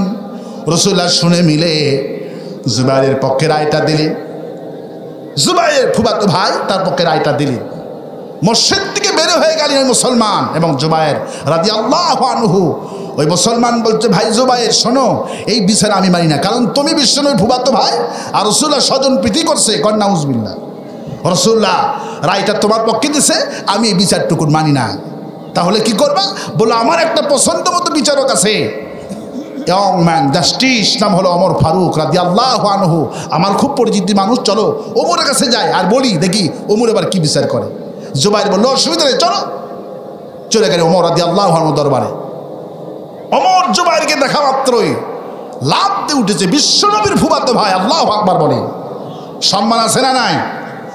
একটু আগেই আমার দেশের বাড়ি তো বগুড়ার কিছু লোক আছে ভক্ত, আমাকে বলতো হুজুর আমি বগুড়া জেলাকে খুবই ভালোবাসি, আলহামদুলিল্লাহ বলে, যে কোনো কারণে হোক উনি বগুড়াকে খুবই ভালোবাসে, আল্লাহু আকবার বলে। তো যে জেলার লোক, ওই জেলার যদি কোনো নেতা হয়, যে কোনো কারণে হোক, তার মর্যাদা আছে না নাই? কেউ যদি বলে আমার বাড়ি পিরোজপুর, তাহলে আমরা তারে ভালোবাসবো কোরআনের পাখির জন্য। আরো আস্তে কণ্ঠী। কেউ যদি বলে আমার বাড়ি গোপালগঞ্জ, তাহলে গোপালগঞ্জের ভাইয়েরা ওই জেলাকে বেশি ভালোবাসে। কথা বলেন না কেন? এগুলো মিথ্যা না সত্য? যদি কেউ আমার বাড়ির রংপুরের ভাইয়েরা, এরশাদের ভাইয়েরা ভালোবাসে বেশি, ঠিক কিনা বলে? মানে যেই জেলার নেতার জন্ম যেখানে, ওই দলের লোকেরা ওই জেলাকে ভালোবাসে বেশি। আরো আস্তে কোন আল্লাহু আকবার। রাসূলুল্লাহর ফুফাতো ভাই ওমর তরবারি ফালায় দিয়া জড়ায় ধরছে, আল্লাহু আকবার বলে। তুমি এত সকালে আসছো জুবাইর, কি ঘটনা? বলছে ঘটনা কিছু নয়, এই হলো আমার প্রতিবেশী, রসুলের কাছে গেছি না, রসুল বিচার করে দিছে, আপনার কাছে আসছি ওই বিচারে সানি করার জন্য। বিচারে সানি করতে হবে। ওমর বলল প্রথম বিচার কে করেছে ভালো করে বলো। 3 বার জিজ্ঞেস করছেন প্রথম বিচার কে করেছে বলো। ওমর 3 বার জিজ্ঞেস করার পর জুবাইর বলল প্রথম বিচার করেছেন জনাবে মুহাম্মদ রাসূলুল্লাহ সাল্লাল্লাহু আলাইহি সাল্লাম বিচারটুকুন করেছেন। ওমর আর কোনো কথা বললেন না, বলল এই মুসলমান মানতে পারেনি, আপনার কাছে এসেছে। জুবাইর বলল আমি চুপ করে দাঁড়িয়ে আছি। ওমর বাড়িতে প্রবেশ করলেন, 12 কেজি ওজন একটা তরবারি নিয়ে আসলেন, নিয়ে এসে টুপি মাথায় দেওয়া, জুব্বা পরা, তাসবিহ হাতে নিয়া সুবহানাল্লাহ আলহামদুলিল্লাহ লোকটা জপতেছে, ফজরের পর আমল করতেছে। ওমর কোনো কথা বললেন না। লোকটার গর্দানে সোজাসুজি তরবারি বলে বললেন, বিশ্বনবীর বিচার যার পছন্দ হয় না, আমি ওমর তার বিচার এইভাবে করে দেই। গর্দানে মারলেন, গর্দানটা পড়ে গেল। জুবায়ের তো ভয় পেয়ে গেছে, জুবায়ের এক দৌড়া বিশ্বনবীর কাছে হাজির। রাসূল কারীম সাল্লাল্লাহু আলাইহি সাল্লাম জুবায়ের দৃশ্য দেখে বলছেন, জুবায়ের তুমি দৌড়াও কেন? কি হয়েছে তোমার? তুমি হাঁপাচ্ছ কেন? কি হয়েছে? জুবায়ের বলে, ভাইয়া ওমরের মাথা খারাপ হয়ে গেছে। কেমনি? বলল, এই যে সকালবেলায় আমার একজন প্রতিবেশীকে নিয়ে আমি আসছিলাম আপনার কাছে বিচারির জন্যই, আর রায়টা আপনি আমার পক্ষে দিয়েছিলেন বলে ওই লোকটা মানতে পারেন নাই, গেছে ওমরের কাছে। ওমর শুনে মিলে কোনো কথা বললেন না। তরবারি একখানা এনে বললেন, বিশ্বনবীর বিচার যে ব্যক্তি মানতে চায় না, আমি তার বিচার এভাবে করে দে। ওমরের মাথা খারাপ হয়ে গেছে। ওমর যদি মন্ত্রণালয়ের দায়িত্ব পায়, মানুষ মেরে সব সাফ করবে। রাসূলুল্লাহ তদন্ত কমিটি গঠন করলেন, আবু বকরকে পাঠালেন, বড় বড় মন্ত্রী সাহাবীকে পাঠালেন। সবাই এসে বিশ্বনবীর কাছে রিপোর্ট করে, রাসূলুল্লাহ সাল্লাল্লাহু আলাইহি সাল্লাম ওমরকে জিজ্ঞেস করেছি, ওমর স্বীকার করেছে ওমর এই হত্যাকাণ্ড ঘটিয়েছে। বিশ্বনবী কাঁদেন, আবু বকর কাঁদেন। আবু বকরকে হুজুর বলে, এত কান্দো কেন? আবু বকর, রাসূলুল্লাহ আমি কান্দে এই জন্যে, ওমর তো সাক্ষী দরকার হচ্ছে না, ওমর যেখানে নিজেই স্বীকার করছে হত্যা করছে, তাহলে ওমরের তো হত্যার বদলে হত্যার আইন হয়ে যাবে। যেহেতু ইসলামী আইন এখন কোরআনের শাসন জারি আছে, ওমর যদি এখন হত্যার বদলে ওমর যদি হত্যা হয়ে যায়, ওমরকে দিয়ে ইসলামে আমরা লাভবান হলাম। ওমরকে যদি হারায়, আর তো কোনোদিন ওমর পাওয়া যাবে না। ওমর ইসলামী দল করার জন্য যে আমরা সাহস পেয়েছিলাম, আজ ইসলাম কায়েম হয়ে গেল। ওমর যদি আজকে ওমরের ফাঁসি হয়ে যায়, ওমরের হত্যা হয়ে যায়, হত্যার বদলে হত্যা, ওমর যেহেতু স্বীকার করছে আমি মানুষটা হত্যা করছি। হুজুর কান্দে, আবু বকর কান্দে, সাহাবীরা কিনে কিনে যার যার হয়ে যাচ্ছে। কি আশ্চর্য কথা! হত্যার বদলে হত্যার আইন হয়ে যাবে, ওমরের ফাঁসি হয়ে যাবে। সাহাবীরা একজন আর একজনকে ধরে কান্দে, ভাইরে ওমরের জবদান, ওমর যদি মরে যায় আমাদের কি অবস্থা হবে? রাসূলুল্লাহ এত কাঁদছেন, রাসূলুল্লাহ নববীতে এত কান্না কাঁদছেন, জহুর পড়লো, কোন আয়াতে কারিমা নাজিল হলো না। আসরের নামাজের পর রাসূলুল্লাহ সিজদায় তোলেন না। রাসূল এত কান্না কান্দে আর বলে, আহারে আমার আল্লাহ দেখি রায়টা কি দেয়। বেলা ডুবু ডুবু ভাব, জিবরাইল আমিন ওমরের পক্ষে সূরা নিসার 65 নম্বর আয়াতে কারিমা নিয়া হাজির হয়ে গেছে।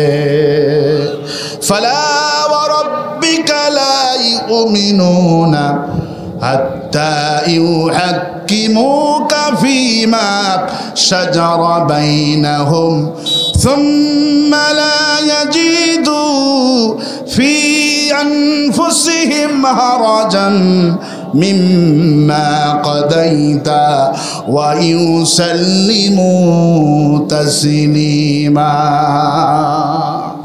ফালা রাব্বিক, হে রাসূল আপনার রবের নামে কসম করছি। কে কসম করছে? আল্লাহ কসম করছে। ফালা রাব্বিক, আপনার রবের কসম।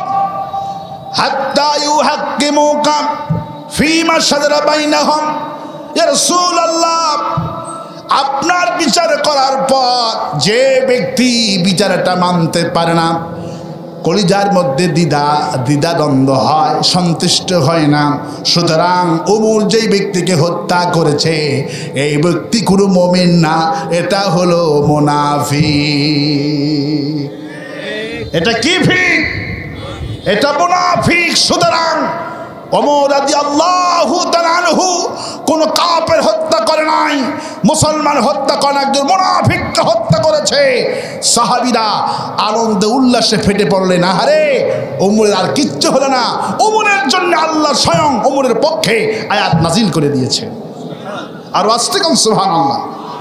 আমার ভাইয়েরা, এই মুনাফিক সম্পর্কে আল্লাহ পাক আরো বলেন, আল্লাহ পাক বলেন আল্লাহু ইয়াশহাদু ইন্নাল মুনাফিকিনা লাকাযিবুন। এর জানাজা পড়াবেন না, একবার নয় দুইবার নয়। এই মুনাফিকরা মরে গেলে আল্লাহ পাক অর্ডার করেছে দোয়া কবুল হবে না।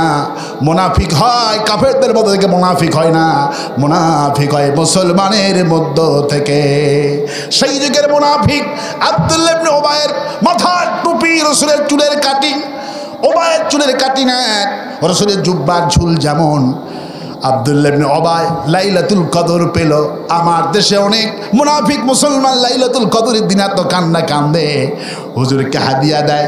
রমজান মাসে লাইলাতুল কদর, যেই রাত্রিতে কোরআন নাজিল হয়েছে, হাজার মাসের চাইতে উত্তম, ওই রাত পেল। মুনাফিকরা লাইলাতুল কদর পেল, কোনো লাভ হবে না। আব্দুল্লাহ ইবনে উবাই ইতিকাফ করত, জীবনে 4 বার ইতিকাফ করেছে। কয়বার? আব্দুল্লাহ ইবনে উবাই মুনাফিকের সর্দার 4 বার ইতিকাফ করেছে। কদর যেন মিস না যায়। রাসূল বলছেন যারা ইতিকাফ করছে এদের কদর মিস যাবে না। আল্লাহু আকবার বলেন। ইতিকাফ করেছে, কদর মিস চাই নাই, হাজার মাসের সওয়াব পেয়েছে। এই ইতিকাফকারী মুনাফিকের সর্দার ইতিকাফ করে লাইলাতুল কদর পেল। কোরআন তেলাওয়াতে খতমের সওয়াব হলো, এত সওয়াব পেয়েছে, হাজার হাজার মাসের সওয়াব পেয়েছে।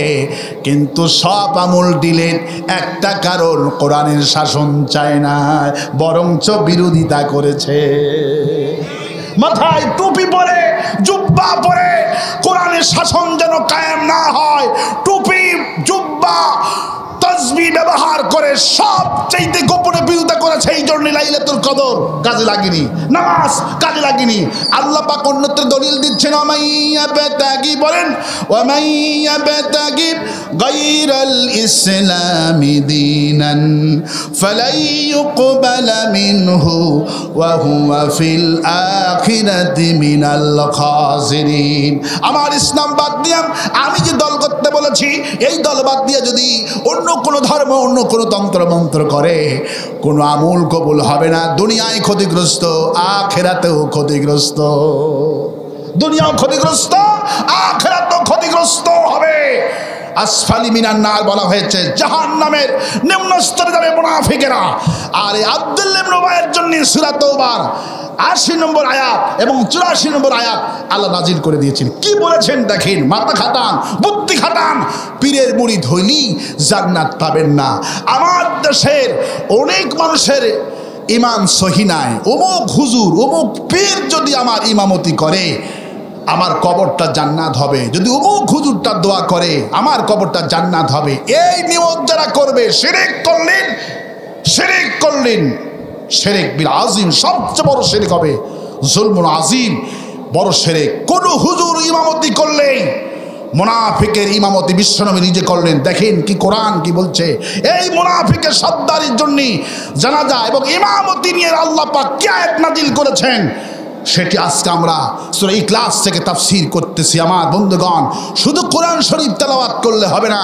লাইলাতুল কদর পেলেই জান্নাত মনে করবেন না, যদি আপনার তরিকা বিশ্বনবীর তরিকার সাথে না মিলে। আর আস্তে কোন ঠিক, আর আস্তে কোন ঠিক।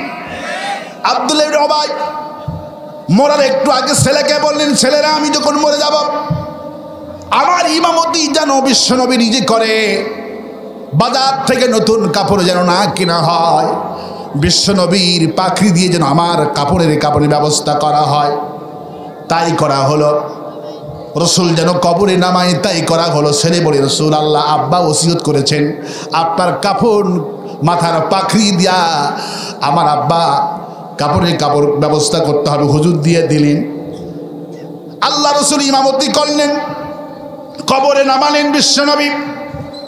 দোয়া হচ্ছে বিশ্বনবী, ওসিয়ত সবটুকুন পুরা করলেন। সাহাবীদেরকে নিয়ে দোয়া হচ্ছে।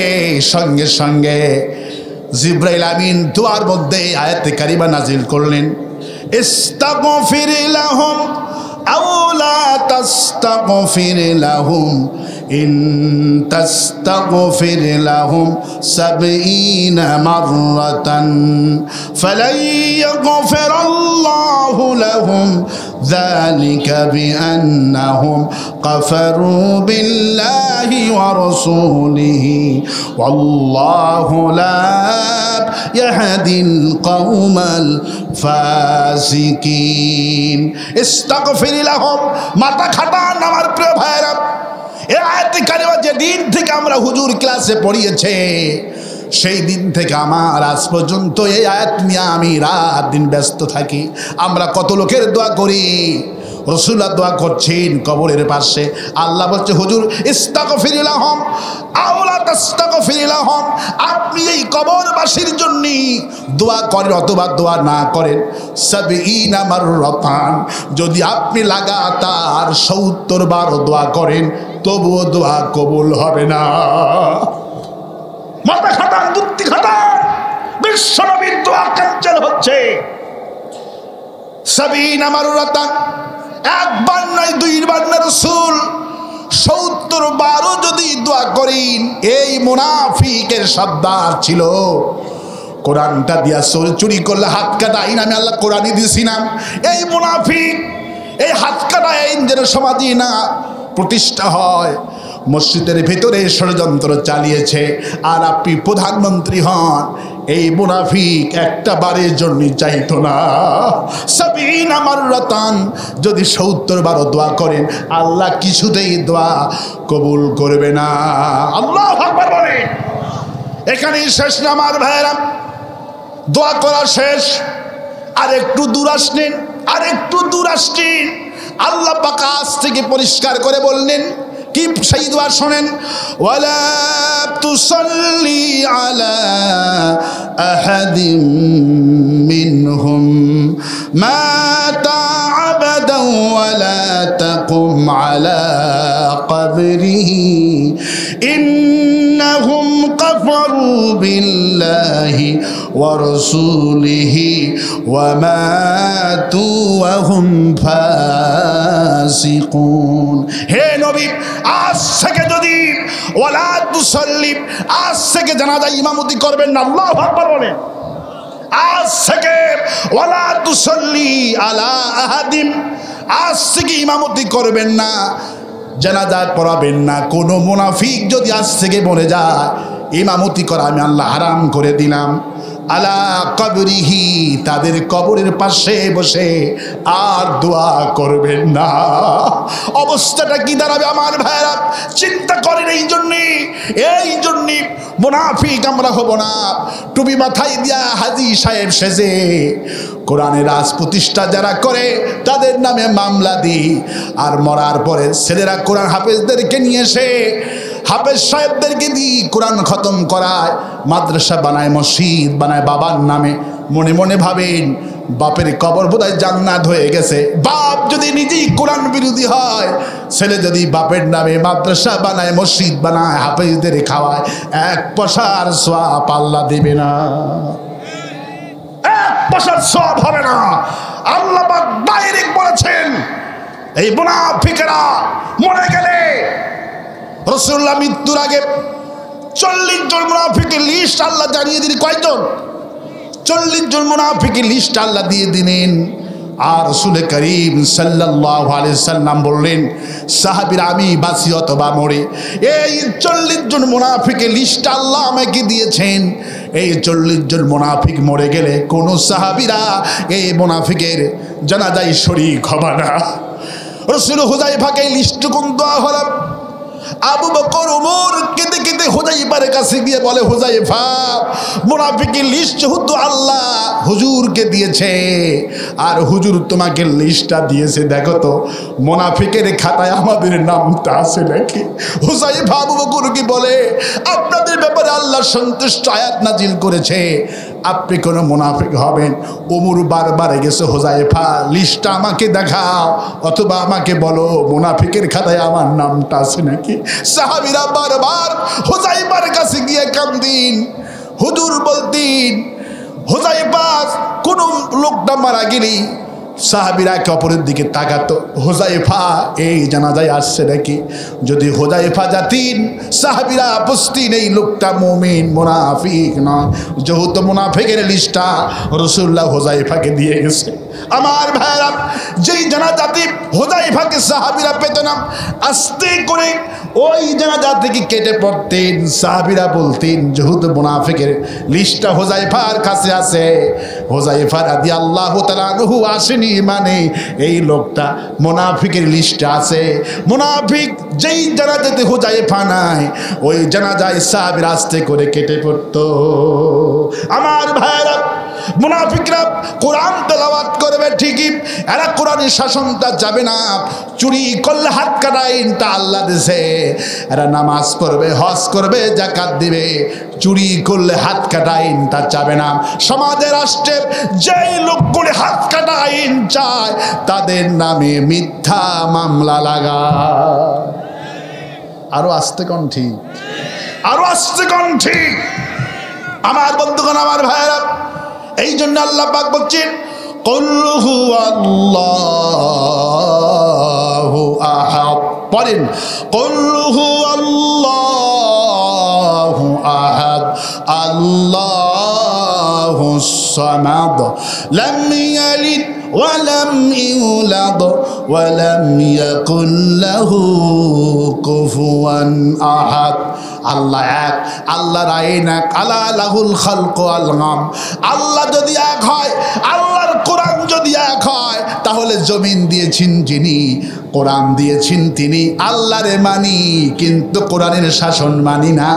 আল্লাহ পাক বলছেন এটি হলো সমস্যা। এই লোকগুলি ক্লাস তেলাওয়াত করবে, সওয়াব দেওয়া হবে, সওয়াব পাবে। 3 বার পড়লে কোরআন খতমের সওয়াব পাবে, কিন্তু জান্নাত পাবে না। কি পাবে না? সওয়াব পাবে ঠিকই, জান্নাত পাবে না। কোরআন তেলাওয়াত করলে সওয়াব হবে ঠিকই, কিন্তু কোরআনের শাসন অস্বীকার করলে জাহান্নাম হবে। কারণ আল্লাহ বলছেন বিমা উনজিলা ইলাইকা। এই লোকগুলিকে বলেন আল্লাহর প্রতি ঈমান আনার আগে বিমা উনজিলা ইলাইকা, কোরআনের প্রতি ঈমান আনতে বলেন। কারণ এই লোকগুলি আল্লাহর প্রতি ঈমান আনে, রাসূলের প্রতি ঈমান আনে, কিন্তু কোরআন দিয়ে দেশ শাসিত হোক, কোরআন দিয়ে চোরের বিচার হোক, এই লোকগুলি চায় না। এই জন্য আল্লাহ বলছেন বিমা উনজিলা ইলাইকা, এদেরকে বলেন আমি যে কোরআন নাজিল করেছি, চুরি করলে হাত কাটা লাগবে, এই হাত কাটা আইনের প্রতি ঈমান আনুন। কিন্তু ওরা শুধু কোরআন তেলাওয়াত করে, কিন্তু হাত কাটা আইন চায় না, হাত কাটা আইন চায় না। এই জন্য আল্লাহ বলছেন বিমা উনজিলা ইলাইকা, ওদেরকে বলো আমি যে কোরআন নাজিল করছি, এই কোরআনের প্রতি ঈমান আনতে হবে। আল্লাহ যেন কোরআনের প্রতি ঈমানটা আনার তৌফিক দেয় বলে আমি আরো আসতে বলি আমিন, আরো আসতে বলি আমিন। এই জন্য নামাজ পড়বো কার জন্যে, রোজা করবো কার জন্যে, হজ করবো কার জন্যে, যাকাত দিব কার জন্যে, বউকে পিটাবো কার জন্যে? আল্লাহর জন্য বউ পিটাবেন, খবরদার বউ পিটাবেন না।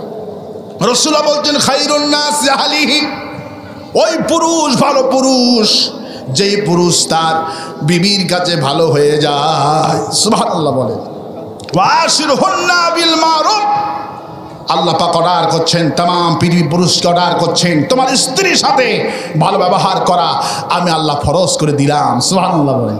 বিবির সাথে ভালো ব্যবহার করা নফল নয়, ওয়াজিব নয়, ফরজ। আল্লাহু আকবার বলেন। বিবির সঙ্গে ভালো ব্যবহার করবেন। আমার বন্ধুগণ, আমার ভাইরা, অনেক মায়েরা এসেছেন, পুরুষের চেয়ে মায়েরাই বেশি। আমার মায়েরা, আমরা পুরুষ, আমাদের পায়ের তলে জুতার মোজা। যারা প্যান্ডেলে বসে আছেন মায়েরা, আপনাদের পায়ের তলে তামাম পৃথিবীর মানুষের জান্নাত। সুবহানাল্লাহ। আমার ভাইরা, যারা বিয়ে করেছেন, বিবির সাথে খারাপ ব্যবহার করবেন না, ভালো ব্যবহার করবেন। রাসূলুল্লাহ বললেন যারা আমার উম্মত হবে তারা যেন নিশ্চয় বিবির সাথে ভালো ব্যবহার করে। কিন্তু আজ বিবির সাথে কারো ভালো ব্যবহার নাই। আল্লাহ পাক এই জন্য অর্ডার করছেন ওয়াশিরহুন্না বিল মারুফ, তোমার বিবির সাথে ভালো ব্যবহার করা আমি আল্লাহ ফরজ করে দিলাম। কোন সুবহানাল্লাহ। ভালো ব্যবহার করবেন তো। রাসূলুল্লাহ বললেন বিবিকে সালাম দেওয়া লাগবে, বিবিকে সালাম দেবেন, বিবির হাতে হাত ধরবেন, বিবির চোখে চোখ রাখবেন। অপর বিবির হাতে হাত দিলে, অপর বেটির গায়ে হাত দিলে জিনার গুনাহ হবে। নিজের বিবির হাতে হাত দিলে আল্লাহ পাক হাতের সগীরা গুনাহগুলি সব মাফ করে দিয়া দিবে। আরো আস্তে কোন সুবহানাল্লাহ, আরো আস্তে কোন সুবহানাল্লাহ। আর আল্লাহ পাক বলছেন শোনাম, এমন বিবি করেছি তাসকুনু ইলাইহা ওয়া জাআলা বাইনাকুম মাওয়াদ্দাতাও ওয়া রাহমা, তোমার বিবিকে তোমার জন্য রহমত করে পাঠাইছি। বিবির হাত খানকে আল্লাহ রহমত করে পাঠাইছে। সুবহানাল্লাহ বলেন। বিবি হলো বরকত, বিবি রহমত। যত কোটিপতি আমার দেশে হয়েছে বিয়ের আগে হয়নি, বিয়ের পরে কোটিপতি। এই মেয়ের কারণে বরকত হয়েছে, চাকরি হয়েছে, ব্যবসা হয়েছে, এই মেয়ের কারণে হয়েছে। আল্লাহু আকবার বলেন। সে আল্লাহ বলেন হুন্না লিবাসুল লাকুম ওয়া আনতুম লিবাসুল লাহুন্না। স্বামী স্ত্রীকে আমি আল্লাহ দয়া করে উভয়কে পোশাক বানায়া দিলাম। রাসূলুল্লাহ বলছেন স্বামী স্ত্রীকে আল্লাহ পোশাক বানানোর কারণ, পোশাক থাকে বুকের সাথে জড়ানো, আপনার বিবি ঠিক আপনার সাথে জড়ানো থাকে। আল্লাহু আকবার বলবেন না? বিবিটা এত নিয়ামত, এত আপন। আপনার আপন মা, আপন বোন, খালা, ফুফু সবাই খারাপ, আপনার কিছু আসে যায় না, এত করি যায় লাগে না। নিজের বিবিটা খারাপ হওয়া লাগবে না। কারোর সঙ্গে যদি মোবাইলে 10 মিনিট হেসে কথা বলে, আর যদি ওই হেসে কথার রেকর্ডটা পান, আর যদি শোনেন কলজা শেষ। ঠিক কিনা বলে? মা খারাপ, বোন খারাপ, খালা খারাপ, সবাই খারাপ। স্ত্রী যদি খারাপ তো দূরের কথা, হেসে যদি কারো সাথে 1 মিনিট কথা বলে, আপনার কলিজা হবে না। আল্লাহু আকবার বলে। আল্লাহ পাক বলছেন এমন নিয়ামত দিছি, হুন্না লিবাসুল লাকুম। আল্লাহু আকবার বলে। আমি একে অপরের জন্য পোশাক বানাইছি। রাসূলের তাফসীর বললেন, রাসূলের ব্যাখ্যায় বললেন, আল্লাহ পাক যে পৃথিবীর স্বামী স্ত্রীকে পোশাক আখ্যায়িত করলেন, এর পিছনে বিশাল রহস্য লুকায়িত রয়েছে। পোশাকের অনেকগুলি গুণ। পোশাক পরলে সৌন্দর্য বৃদ্ধি হয়, পোশাক পরলে শরীর ঢেকে যায়, পোশাক পরলে, পোশাকের কামই হলো গোপন করা। পোশাকের কাম কি করা? পোশাকের কাম হলো গোপন করা। আপনার পিঠে অথবা বুকে ঘা হয়েছে, পচারি হয়েছে, টিমার হয়েছে, আপনি যখনই পোশাকটা পরলেন আর ঘা পচারি কেউ দেখতে পারলো না। কেউ দেখতে পারলো? ঘা পচারি কেউ দেখতে পারলো না, ঢেকে গেল। পোশাকের কাম হলো ঢেকে রাখা। পোশাকের কাম কি রাখা? পোশাকের কাম হলো ঢেকে রাখা। রাসূলুল্লাহ বললেন, তুমি যেহেতু তোমার বিবির পোশাক, স্বামী বিবির পোশাক, বিবি স্বামীর পোশাক। রাসূল বললেন তোমার বিবি যখন কোনো ভুল করবে, অথবা বেয়াদবি করবে, অথবা কোনো ভুল কাম করবে তোমার বিবি, তুমি দয়া করে বিবিকে তালাক দিবা না, মারবা না। ইচ্ছা করলে তুমি তালাক দিতে পারো, মারতে পারো, ইচ্ছা করলে তুমি তাকে প্রহার করতে পারো। বান্দা পোশাক যেমন গোপন করে ঢেকে রাখে, ঠিক তুমি তেমনি তোমার বিবির দোষগুণগুলিকে ঢেকে রেখে দাও। রাসূলুল্লাহ বললেন, কোন স্বামী যখন কোনো বিবিকে বলে আমি তোমাকে তালাক দিতে পারতাম, আমি তোমাকে তালাক দিব না, মারব না, পোশাক যেমন ঢেকে রাখে ঠিক গোপন করে বিবির দোষ গুণগুলি এইভাবে করে যেই সমস্ত স্বামীরা বিবির দোষ গুণগুলি ঢেকে রাখবেন, গোপন করে রাখবেন, আল্লাহ পাক খুশি হয়ে বলে যা তুই যখন তোর বিবিকে মাফ করে দিলি, দেবীর দোষ গুণগুলি গোপন করলে যা আমিও তোর জিন্দেগির গুনাহ মাফ করে দিলাম। বিবিকে ক্ষমা করে দেবে, মাফ করে দেবে, আল্লাহ আপনার জিন্দেগির গুনাহগুলি মাফ করে দেবে। বলে আমিন। আর আসতে বলে আমিন। রাসূল করিম সাল্লাল্লাহু আলাইহি ওয়াসাল্লাম বলছেন এই সওয়াব তারাই পাবে কোরআন তেলাওয়াত করে যেমন সূরা ইখলাস এবং কোরআনের শাসন চায় তেমন আল্লাহ পাক তাদেরকে 30 পারা কোরআন শরীফের সওয়াব আমুলনামায় দিয়ে দিবে। বলে আমিন। আর আসতে বলি আমিন। আর আসতে বলি আমিন।